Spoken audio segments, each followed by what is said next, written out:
जी doctor वकील साहब, कैसी आपकी ईद गुजर रही है, क्या क्या मसरूफियात रही हैं, और बताएं कि गोश्त खाने के फ़ायदे बताएं मेरे नाजरीन को। डॉक्टर हुमा ने तो डरा दिया शुरू में। डॉक्टर हुमा हमेशा डरा के रखती हैं। बहरहाल जी, thank you to you and to the special TV, जो कि ईद के मौके पे, बल्कि हर मौके पे हमें याद रखते हैं। तो इनकी वसातत से हम मतलब रफ़ाए आमा के लिए प्रोग्राम कर रहे होते हैं, तो बिल्कुल इस पर बात करेंगे। जी, डॉक्टर हुमा को डराने की बिल्कुल ज़रूरत नहीं है। पहले तो तमाम अहले वतन को ईद की खुशियाँ मुबारक हो, और अल्लाह ताला पाकिस्तान का ये अज़म जलाल और जो हमारी इज़्ज़त है उसको महफूज रखे, और पाकिस्तान को बुरी निगाहों से, बुरी नज़र से महफूज रखे। आमीन। बल्कि आप अहले इस्लाम को ईद मुबारक है। हमारा चैनल तुर्की में भी देखा जाता है, इंडिया में भी देखा जाता है, और बाकी बहुत सारे ममालिक में देखा जाता है। हाँ जी, अहले इस्लाम को ईद मुबारक हो।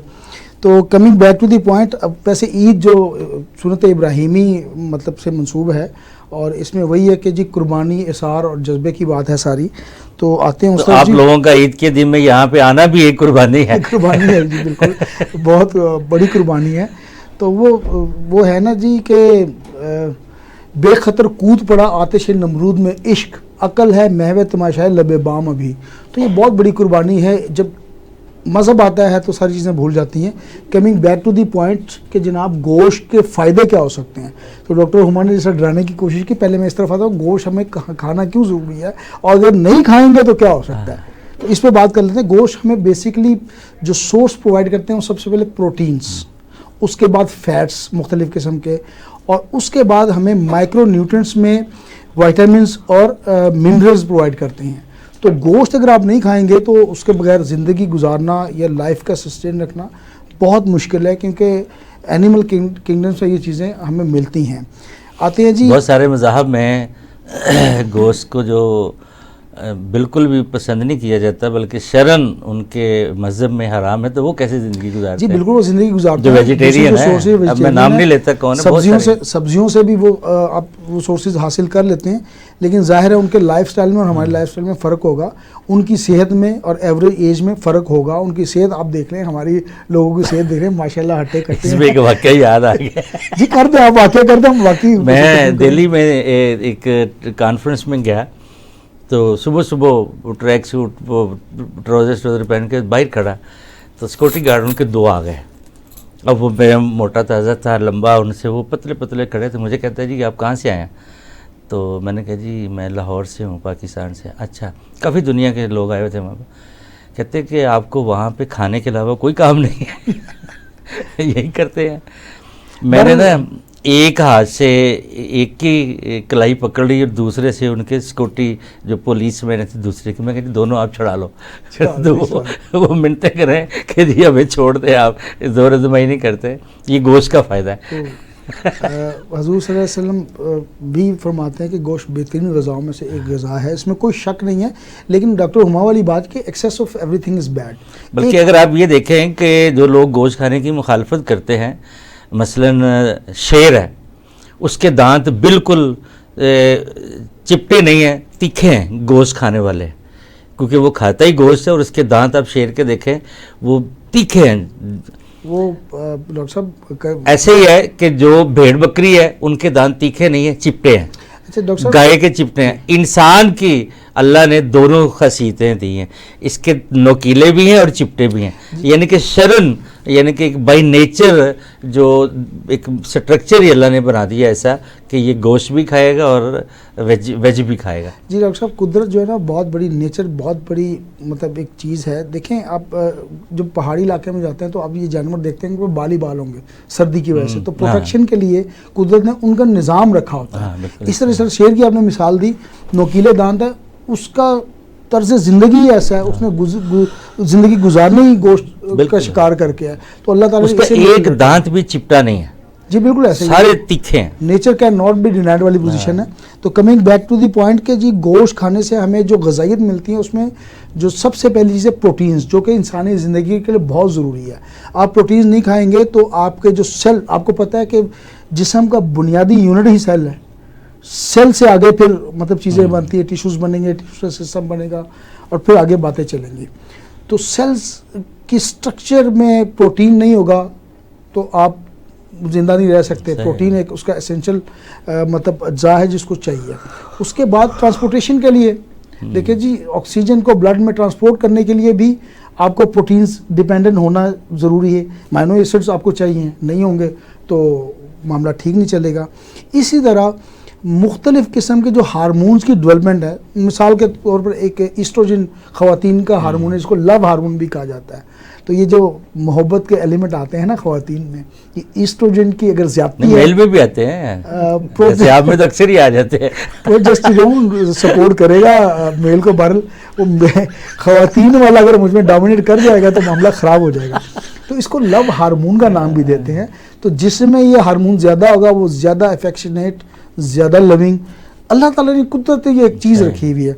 तो अगर ये प्रोटीन्स नहीं होंगे तो ये हार्मोन ही नहीं बनेगा। जब हार्मोन ही नहीं बनेगा तो प्रॉब्लम रहेगी। फिर प्रोटीन्स अगर है तो आपका इम्यून सिस्टम बेहतर होगा।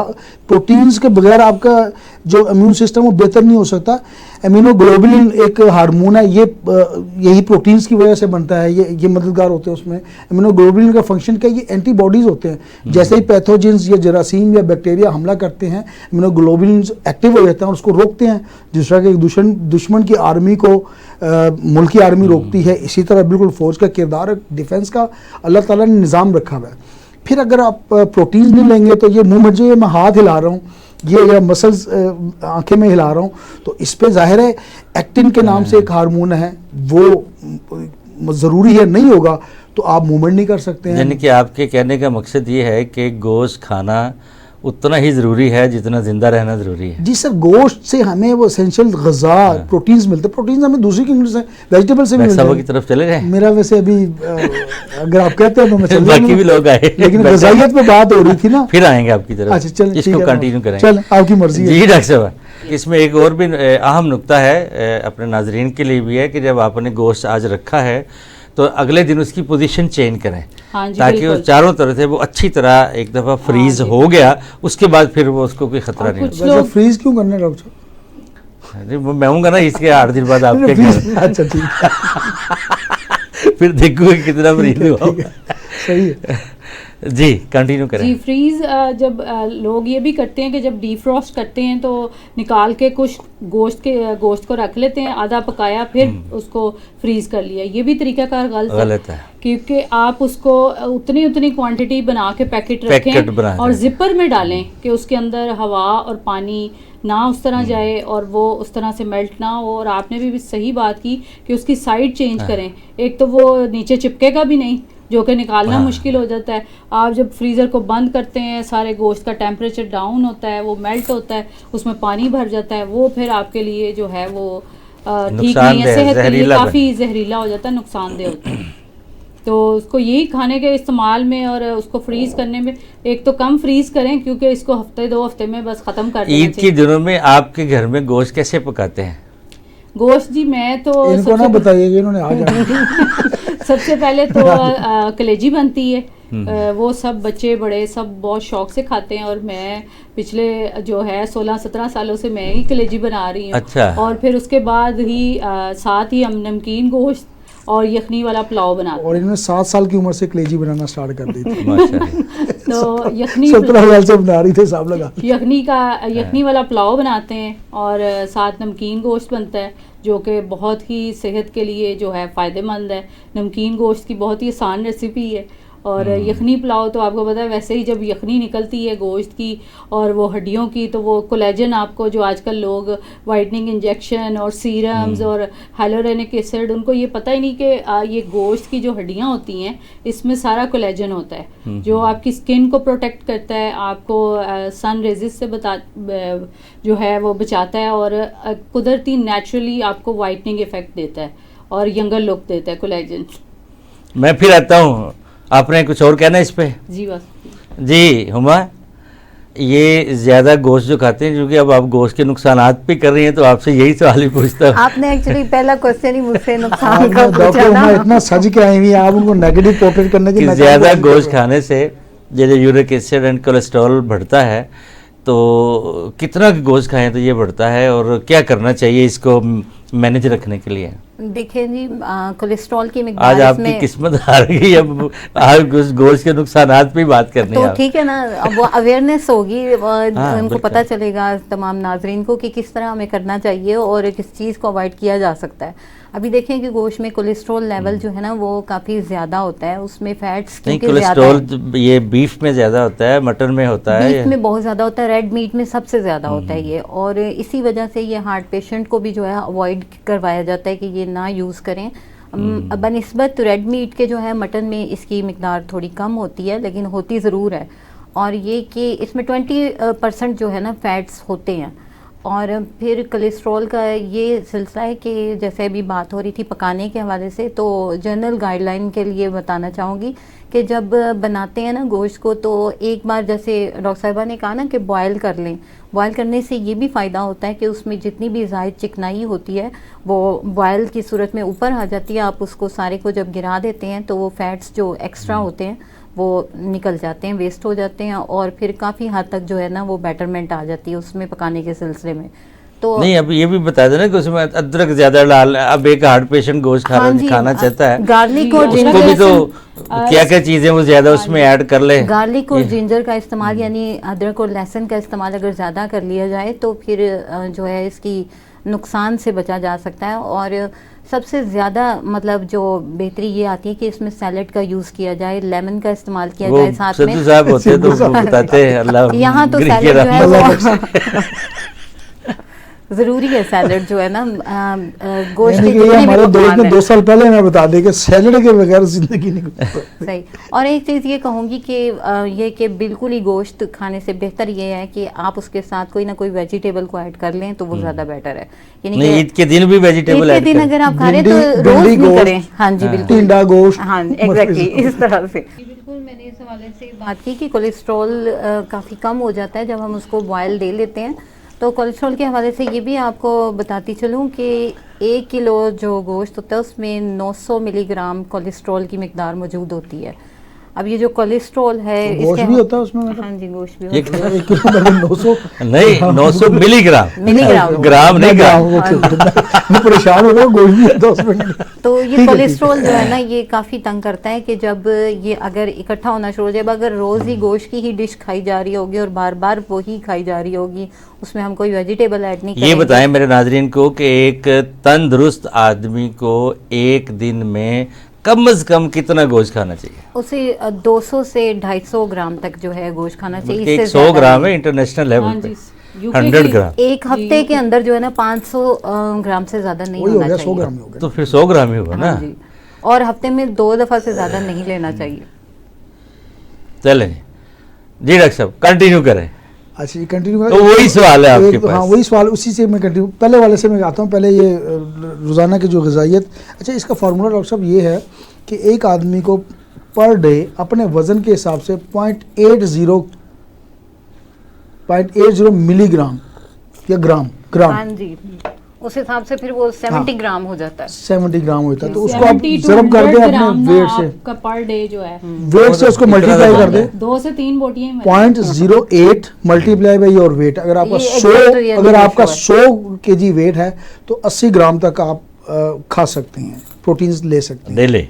जी, डेली ले सकते हैं, प्रोटीन्स ले सकते हैं। अच्छा नहीं, बात, ये प्रोटीन की मिकदार बीफ में ज्यादा है या मटन में ज्यादा है? जी ऑफ कोर्स बीफ में मतलब उसमें ज्यादा है। इसका आपको मतलब ग़िज़ाई मटन तो फिर मिलेगा। आप ज्यादा मिकदार में ले सकते हैं। जी, ज़्यादा मिकदार में कुछ भी नहीं ले सकते हैं, excess of everything is bad है। लेकिन एक मुतदल और मतलब एक एवरेज आप लेंगे तो ये चाय आप पीते रहेंगे, ऐसे अच्छी तरीके से पीते रहेंगे और आपके मसल मूवमेंट करते रहेंगे। Coming back to the point है कि प्रोटीन्स का सोर्स है गोश्त, उसके अलावा हमें फैट्स भी ज़िंदगी के लिए ज़रूरी हैं। जब आपकी ग़िज़ाइयत पूरी ना हो रही हो तो यही फैट्स जो हैं ये फिर शामिल होकर ब्लड स्ट्रीम में आपको ग़िज़ाइयत देते हैं, तो वो भी ज़रूरी, उसके बगैर भी गुजारा नहीं है। और फैट्स ज़ाहिर है मतलब उसके मसल मूवमेंट, उसके सिग्नल्स के लिए ये भी ज़रूरी है। उसके बाद जो हमें माइक्रो न्यूट्रिशंस मिलते हैं, मसलन हमें वहाँ से विटामिन्स हर किस्म के मिल जाते हैं। फिर मैग्नीशियम, कैल्शियम हमें मिल रहे होते हैं। कैल्शियम ज़ाहिर है अगर आप डेफिशिएंसी हो जाए तो हड्डियों का निज़ाम ही आपका दरम बरम हो जाता है, दांतों का निज़ाम दरम बरम हो जाता है। फिर हमें मिनरल्स, बड़े एसेंशियल मिनरल्स मिल रहे होते हैं वहाँ से। उसमें फास्फोरस हड्डियों और दांतों के लिए फिर ज़रूरी है। सेलेनियम सेलेनियम अगर आपका बैलेंस आउट है या वो कम मिल रहा है तो आपकी कोऑर्डिनेशन, मेंटल हेल्थ प्रॉब्लम में आ जाती है, आपको भूलने की बीमारी, अल्जाइमर हो सकती है, कोऑर्डिनेशन में इश्यूज हो सकते हैं। तो वो सारी मिनरल्स, ज़ाहिर फास्फोरस की ऑलरेडी बात होगी, सेलेनियम की बात हो रही है, तो ये मिनरल्स बहुत एसेंशियल है और ये हमें चाहिए है। एक मुतदल मिकदार में, एक बैलेंस क्वांटिटी में हमें गोश्त खाना है, हर सूरत खाना है। तो मैं गोश्त को डिफेंड कर रहा हूँ, डॉक्टर हुमा उसको अपोज कर रही है मेरे ख्याल में, तो ये कंटिन्यू करते हैं। मेरे तीसरा हमने न्यूट्रल रखा हुआ है। न्यूट्रल हमने होम्योपैथी रखी हुई है। जिंक जो है, जिंक भी काफी हाँ, जिंक बिल्कुल, जिंक। मैं डॉक्टर सोनिया आपकी तरफ आता हूँ, आप इसमें जरा रोशनी डालें। सोसाइटी में बहुत सारे लोग गुर्दों के मरीज हैं, तो वो क्या करें ईद पे, इन दिनों में क्या करें? वो गोश्त का कम इस्तेमाल करें। और दूसरी ये बात कि अब डेफिनेटली मुझे यही बताना है क्योंकि आपने मुझसे नुकसानात ही पूछे हैं तो इसी बारे में बात करूंगी। लिहाजा ये कि गुर्दों के जो मरीज़ हैं ना, उनका चूंकि क्रिएटिनिन लेवल जो है वो बढ़ जाता है इसकी वजह से। और स्पेशली जो ऑर्गन मीट अगर वो खाते हैं ना, जैसे कलेजी है, गुर्दे हैं, ये इस किस्म की जो ग़िज़ा खाते हैं, ये मगज़, पाए वगैरह, ये स्पेशली इस किस्म का जब वो गोश्त लेते हैं ना तो वो उनके लिए नुकसानदेह हो जाता है। उनका क्रिएटिनिन अभी लेवल, डॉक्टर साहब ने कहा है कि जो चीज़ आपकी कमज़ोर है तो वही चीज़ आप बकरे की खाएं, तो फिर बकरे के गुर्दे खाने चाहिए। लेकिन अगर ऑलरेडी देखिए ना, कमजोर होना एक तो अलग उनसे बात है, तेज हो जाएंगे। बट क्योंकि पेशेंट आपको- होना हाँ अलग जी, बात है। एक आधी दफा खाने में कोई प्रॉब्लम नहीं है, डेली रूटीन में आपको हाँ पता है जी। अगर ज्यादा चीज को इस्तेमाल करेंगे तो वो नुकसानदेह है, जितनी आपकी बॉडी को जरूरत है। आप देखें ना, गोश्त को कंज्यूम करना भी एक काम है कि आप देखें कि अगर ये ताज़ा गोश्त है, आप इसको अगर सही कुक नहीं करते और आपके दांतों को आपके मसाइल होंगे, आपके मैदे के लिए वो नहीं, ये जो बाहर बैठे होते हैं खाना बदोश, खैमा बदोश जो होते हैं, जो खैमों में रहते हैं खाना बदोश, वो तो गोश्त इकट्ठा करते हैं, वो एक रस्सी में परो देते हैं सुई की मदद से, हाँ जी, वो बाद खुश्क में करते सुखा हैं लेते धूप हैं, में, तो हाँ। वो ठीक रहता है। हाँ जी, वो ठीक रहता है और वो बड़ा लजीज, मैंने ना वो धोते हैं, हाँ ना जी, वो बहुत लजीज बनता है। बल्कि अरब ममालिक में भी सदियों पहले यही तरीक़ाकार होता था कि वो गोश्त को सालों ऐसे ही महफूज करते थे और फिर सब्ज़ी में और मुख्तलिफ चीज़ों में डाल के उसको पकाया जाता था, तो वो डिशेस बड़ी लाजवाब और लजीज होती थी। जी, आपका उधर उचक लिया उन्होंने। जी, तो ये कि अच्छा चले, अब ये डाइजेशन की बात हो रही थी, तो इसको डाइजेस्ट करना भी ना थोड़ा मुश्किल हो जाता है क्योंकि 8 से 12 घंटे लगते हैं गोश्त को हजम करने में। अच्छा, या गोश्त को या गोश्त को, किसी भी पार्ट्स को? किसी भी पार्ट को उसके। सर जब आप थोड़े खाते रेंज हैं- जो हैगा आ रहा हूँ मैं उधर। नहीं मैं आपने वही खाना है। तो यहाँ मैं बताऊंगी कि गुर्दे के जो मरीज हैं, जो कि जिनके गुर्दे ज़्यादा अफेक्टेड हैं, वो अगर खाते हैं तो फिर उनका क्रिएटिनिन लेवल जो है बढ़ जाता है और फिर उसकी वजह से सूडो रीनल फेलियर की तरफ जो है ना जा सकता है सिलसिला। यानी वो गुर्दे फेल तो नहीं होते लेकिन उस तरफ टेंडेंसी होना शुरू हो जाती है। तो इस चीज़ से बचने के लिए जो है ना उनको ज़रा गोश्त को यानी अवॉइड करना अच्छी चाहिए तरह गला के और कम मिकदार बिल्कुल में मैरिनेट हुआ विद हुआ सैलड खाएं। सही तरह हो, बिल्कुल सही बात है। इस तरह से अगर इस्तेमाल करें और कम रेशो में करें, थोड़ी मिकदार में खाएं तो वो तकलीफ नहीं देगा। लेकिन ये कि अगर वो एक नॉर्मल पर्सन की तरह खूब सारा खा रहे हैं और बार बार खा रहे हैं तो डेफिनेटली प्रॉब्लम तो होगी। और कुछ कहना चाहेंगी?